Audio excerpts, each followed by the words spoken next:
वाहेगुरु जी का खालसा, वाहेगुरु जी की फतेह। दोस्तों, मैं समझ सकता हूं आप में से बहुत लोग बहुत सारी बातें करना चाहते हैं।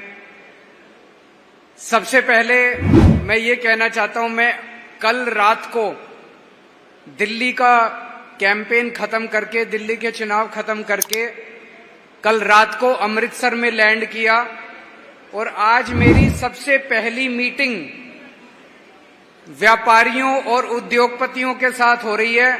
तो आप सोच सकते हो कि हम व्यापारियों को और उद्योगपतियों को कितना महत्व देते हैं, हमारे लिए आप लोग कितने इंपॉर्टेंट हैं। अभी भाई साहब ने ठीक बोला, मोदी जी आड़तियों को, व्यापारियों को बिचौलिया कहते हैं। हम आपको बिचौलिया नहीं समझते, हम आपको पंजाब की और देश की अर्थव्यवस्था की रीढ़ की हड्डी मानते हैं।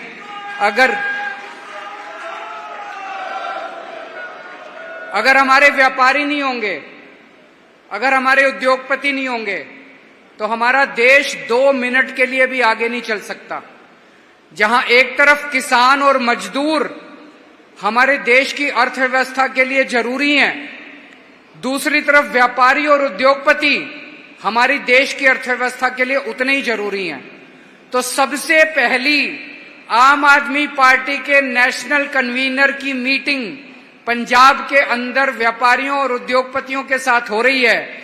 आप इससे समझ सकते हो कि हमारे मन में आपके लिए कितनी इज्जत है और हम पंजाब के लिए आपको कितना इंपॉर्टेंट मानते हैं। आज से 1 साल पहले मैं पंजाब आया था। मैंने और भगवंत मान साहब ने व्यापारियों के साथ कई सारी मिलनी की थी। हम दोनों अमृतसर गए, जलंधर गए, लुधियाना गए, मोहाली गए और वहां पे हर शहर के व्यापारियों को और उद्योगपतियों के साथ बैठ के 3-3 घंटे तक हमने मीटिंग की थी। आज थोड़ा सा समय कम है क्योंकि चुनाव प्रचार के लिए मुझे जाना है। 3-3 घंटे बैठ के मैंने खुद एक एक पॉइंट लिखा था, जो जो समस्याएं थी। मेरे जाने के बाद मान साहब ने पूरे पंजाब के अंदर होशियारपुर गए, वो दसुआ गए, दीनानगर गए, पटियाला गए, मोगा गए, पठानकोट गए। वहां पे उन्होंने व्यापारियों के साथ बैठ के मिलनी करी और एक एक सभा के सारे पॉइंट, सारे बड़े बड़े अधिकारियों को साथ लेके गए थे और सारे पॉइंट्स नोट किए। उनमें से कई चीजों पे काम शुरू हो गया, कईयों पे अभी काम चल रहा है। मैं ये नहीं कहूंगा कि सब कुछ ठीक हो गया, लेकिन एक चीज देखने की जरूरत है। 2 साल हुए हमारी सरकार बने हुए। हमारी सरकार के पहले पंजाब में इंडस्ट्री की और व्यापार की इतनी बुरी हालत थी, इतनी बुरी हालत थी कि पंजाब की इंडस्ट्री पंजाब छोड़ छोड़ के मध्य प्रदेश, उत्तर प्रदेश, हिमाचल प्रदेश, राजस्थान, आसपास के सारे स्टेट्स में जा रही थी। पिछले 2 साल के अंदर ये पंजाब से बाहर जाने का सिलसिला खत्म हुआ है और इंडस्ट्री का पंजाब में आने का सिलसिला चालू हुआ है। मान साहब ने पिछले 2 साल में देश भर में घूम घूम के, खुद जा जाके इंडस्ट्री के मालिकों के साथ बातचीत करी। आप लोगों ने सोशल मीडिया पे देखा होगा। और आज 56,000 करोड़ रुपए की बड़ी बड़ी इंडस्ट्री बाहर से पंजाब में इन्वेस्टमेंट करना चालू कर दिया। कोई एमओयू साइन नहीं हुए, फर्जी एमओयू नहीं है। उन्होंने जमीन खरीद ली, नारियल फोड़ दिया, फैक्ट्री की कंस्ट्रक्शन चालू हो गई। 56,000 करोड़ का इन्वेस्टमेंट 2 साल के अंदर कोई छोटी चीज नहीं होती। किसी राज्य में इतना नहीं हुआ। वो क्यों हुआ? बड़ी बड़ी इंडस्ट्री, टाटा स्टील का सबसे बड़ा प्लांट पंजाब के, जमशेदपुर के बाद सबसे बड़ा प्लांट पंजाब के अंदर लग रहा है। जर्मनी के, नीदरलैंड्स के, कई सारे देशों के इन्वेस्टमेंट पंजाब में होने जा रहे हैं। क्यों? जब भी इतनी बड़ी बड़ी इंडस्ट्री आती है, वो सबसे पहले देखती है इनके यहां लॉ एंड ऑर्डर तो ठीक है, हमारी सरकार के पहले कितना खराब था लॉ एंड ऑर्डर, कितना खराब था। आज पंजाब के अंदर अमन शांति है, लॉ एंड ऑर्डर में काफी इंप्रूवमेंट है, काफी इंप्रूवमेंट है। मैं ये नहीं कहूंगा सब कुछ 100% ठीक हो गया, और भी काफी कुछ करने की जरूरत है, करेंगे, लेकिन इतनी बड़ी इंडस्ट्री आ रही है तो इसका मतलब काफी इंप्रूवमेंट है। दूसरी तरफ वो इंडस्ट्री आती है, देखती है हमारे जो मसले हैं सरकार से, उसमें कितना टाइम लगता है। अब सबको ये लगने लगा है कि कई सारे सरकारी कामकाज तेजी से होने लगे हैं। सरकार के साथ जो इंडस्ट्री का, व्यापार का, लाइसेंस लेने का, परमिशन लेने का, एनओसी लेने के जो काम है वो अब काफी तेजी से होने लगे हैं। और भी कई करने की जरूरत है, लेकिन करेंगे। मेरा ये सारा बताने का 2 साल बहुत कम होते हैं जी। हमारे से पहले 75 साल के अंदर इन्होंने जो इतना गंद मचाया था, जब हमने सरकार संभाली, इंडस्ट्री और व्यापार का इतना बुरा हाल था, इतना बुरा हाल था। इन 2 सालों के अंदर हमने स्थिति को और खराब होने से रोका है, और धीरे धीरे धीरे धीरे करके अब स्थिति इंप्रूव होने लगी है। आप लोगों के जितने मसले हैं, अभी कमल किशोर जी ने, शशि जी ने, यहाँ पे भाई साहब बैठे हैं, उन्होंने बिजली के बारे में बात की, इन्होंने, संजीव जी ने, संदीप जी ने, और कई लोगों ने बातचीत की। मैं सारे पॉइंट नोट कर रहा था। अब दोबारा आएंगे आपके पास फिरोजपुर में 3-4 घंटे आप लोगों के साथ बातचीत करेंगे। आप लोग चिंता मत कीजिए। आप लोगों ने स्टेट के चुनाव में हमें 117 में से 92 सीट देके हमारे हाथ खूब मजबूत किए। उसी का नतीजा है कि स्टेट के अंदर हम कई सारे काम कर पा रहे हैं। स्टेट के अंदर हमने डोमेस्टिक बिजली फ्री कर दी। 83% लोगों की आज बिजली फ्री आ रही है, घर के अंदर आ रही है कि नहीं आ रही है?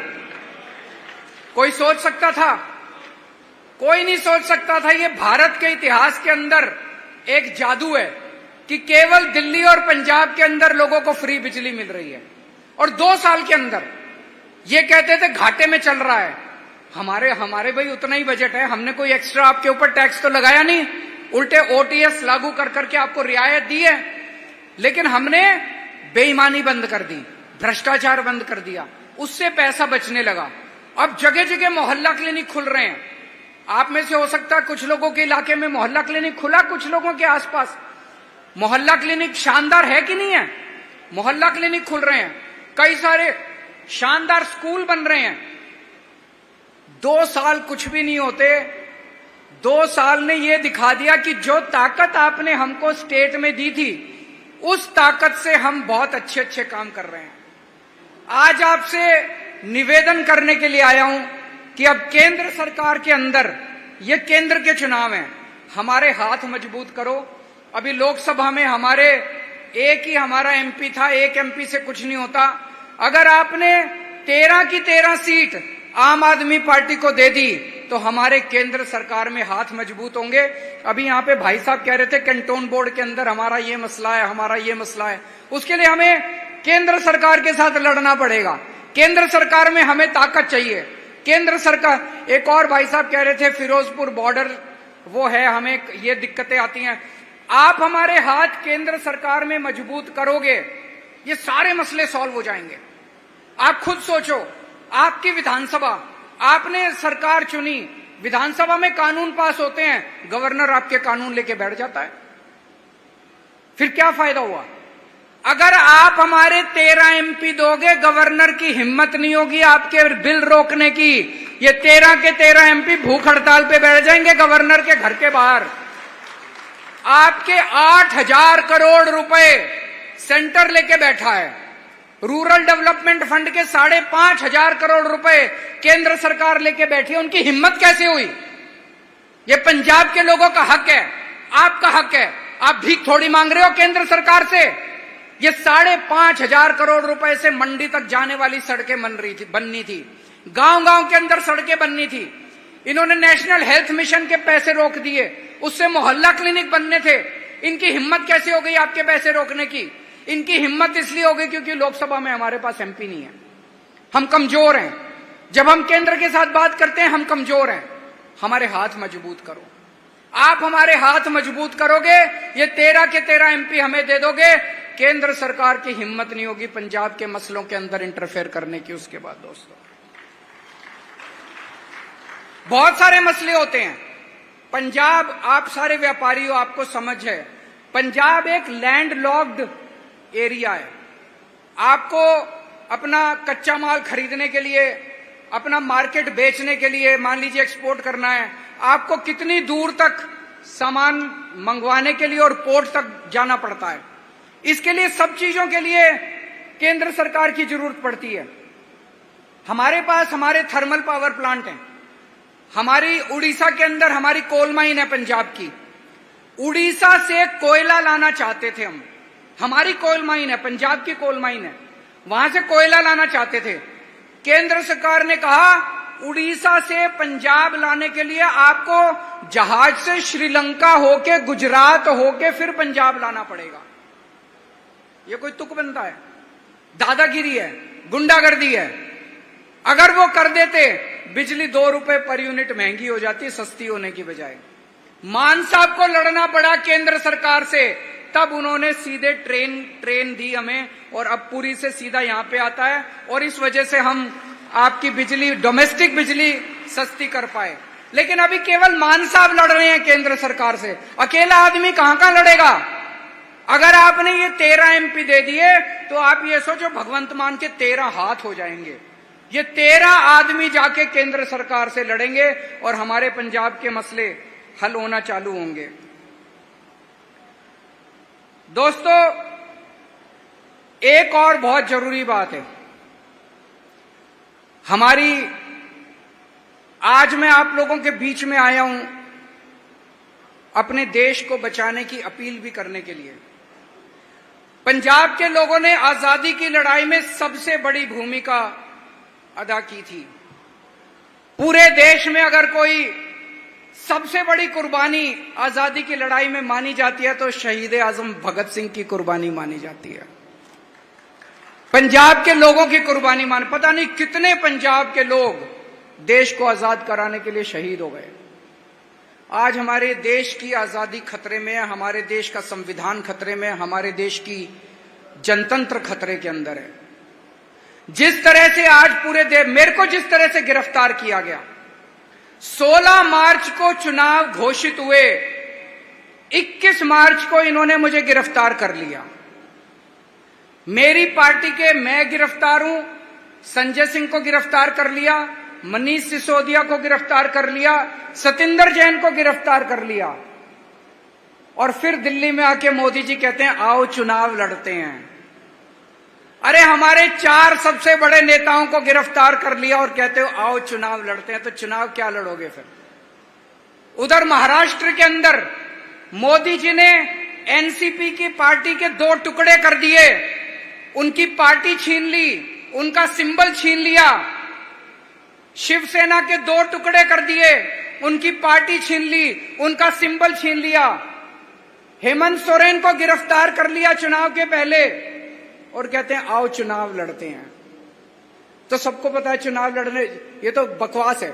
जैसे पाकिस्तान में हुआ, पाकिस्तान के अंदर उन्होंने इमरान खान को गिरफ्तार कर लिया, उनकी पार्टी छीन ली, उनका सिंबल छीन लिया, और उसके बाद चुनाव कराया, जीत गए वो लोग।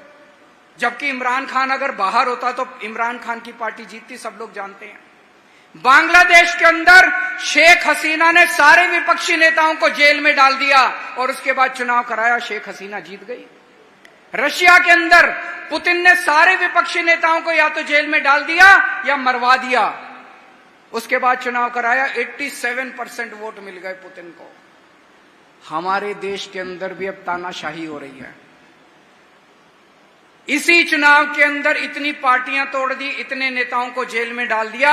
अगर इस वक्त हम लोगों ने मोदी को नहीं हराया, जनतंत्र नहीं बचेगा, संविधान नहीं बचेगा, ये देश नहीं बचेगा दोस्तों। और इसमें पंजाब के लोगों को सबसे आगे बढ़ के भूमिका निभाने की जरूरत है। आज मैं अपने लिए नहीं आया, मैं आप लोगों से देश बचाने की अपील करने के लिए आया हूं दोस्तों। ये क्या है, गवर्नर अगर इतने भारी बहुमत से जीती हुई सरकार, 117 में से 92 लोग 92 सीट आपने दी। इतने भारी बहुमत से जीती हुई सरकार के अगर बिल रोक ले तो ये जनतंत्र के ऊपर प्रहार है। ये जनतंत्र को रोकने की कोशिश कर रहे हैं, जनता को रोकने की कोशिश कर रहे हैं। गवर्नर की हिम्मत कैसे हुई जो जनता के द्वारा पास किए हुए बिल रोक ले। अगर केंद्र सरकार आपके 8,500 करोड़ रुपए का फंड रोक ले, ये जनता के ऊपर प्रहार है, जनतंत्र के ऊपर प्रहार है। इसके खिलाफ आप लोगों को आवाज उठानी पड़ेगी। देश तानाशाही की तरफ बढ़ रहा है। हम एक टाइम की रोटी कम खा लेंगे लेकिन तानाशाही नहीं बर्दाश्त कर सकते। गलत तो नहीं कह रहा मैं भाई साहब? तानाशाही बर्दाश्त नहीं कर सकता देश। हम एक टाइम की रोटी कम खा लेंगे, कुर्बानी देनी पड़ेगी हम लोगों को, लेकिन तानाशाही बर्दाश्त नहीं कर सकते। और इनके अहंकार का आलम देखिए। अभी थोड़े दिन पहले पुरी के अंदर, आप सब लोग जानते हैं पुरी में सबसे बड़ा मंदिर जगन्नाथ मंदिर है कि नहीं है? भगवान जगन्नाथ का मंदिर है। इनके जो राष्ट्रीय स्पोक्स पर्सन है भारतीय जनता पार्टी के संबित पात्रा, जगन्नाथ, भगवान जगन्नाथ, जगन्नाथ मतलब जगत के नाथ, पूरी ब्रह्मांड के नाथ, सृष्टि के नाथ, सृष्टि के भगवान। संबित पात्रा कहता है भगवान जगन्नाथ मोदी जी के भक्त हैं। ये अपने आप को भगवान से भी बड़ा मानने लगे। ये अब खुल के कह रहे हैं कि भगवान मोदी जी का भक्त है। इनका नारा क्या है? जो राम को लाए हैं हम उनको लाएंगे। हम तो कहते हैं कि इस पृथ्वी के ऊपर भगवान हमको लाए हैं, रामचंद्र जी हमको, ये कह रहे हैं हम भगवान को लाए हैं। इनमें इतना अहंकार हो गया कि भगवान को लाने वाले ये लोग हो गए, इस सृष्टि के ऊपर भगवान को लाने वाले ये लोग हो गए। हम तो यही कहते हैं ना कि भगवान ने हमें पैदा किया पृथ्वी पे, भगवान ने ये पूरी कायनात रची, भगवान ने ये सृष्टि रची। अब ये कह रहे हैं मोदी जी ने ये सृष्टि रची। इस अहंकार का तो जवाब देना पड़ेगा। अब ये आम जनता को कुत्ते बिल्ली समझते हैं, ये आम जनता को कुछ नहीं, इंसान नहीं समझते ये आम जनता को। दोस्तों, ये संविधान बदल देंगे। अगर ये तीसरा टर्म आ गया, ये दोबारा आ गया, ये संविधान बदल देंगे और सबसे पहले आपका रिजर्वेशन खत्म करेंगे। शुरू से आरएसएस और बीजेपी और इनकी सहयोगी संस्थाएं रिजर्वेशन के खिलाफ हैं। ये आपका रिजर्वेशन खत्म करेंगे। आज मैं अपने लिए नहीं आया, इस देश को बचाने की अपील करने के लिए आया हूं और आपसे निवेदन करने के लिए आया हूं कि मान साहब के हाथ मजबूत कीजिए, मान साहब की सरकार के हाथ मजबूत कीजिए, ताकि हम सब लोग मिलके पंजाब की तरक्की कर सकें और देश को बचा सकें। दोस्तों, इतनी गर्मी में मैं देख रहा हूं सब लोग अपना पंखा झल रहे हैं, इतनी देर से आप बैठे हुए हैं, हमें सुनने के लिए आप सब लोगों का बहुत बहुत शुक्रिया। सत श्री अकाल।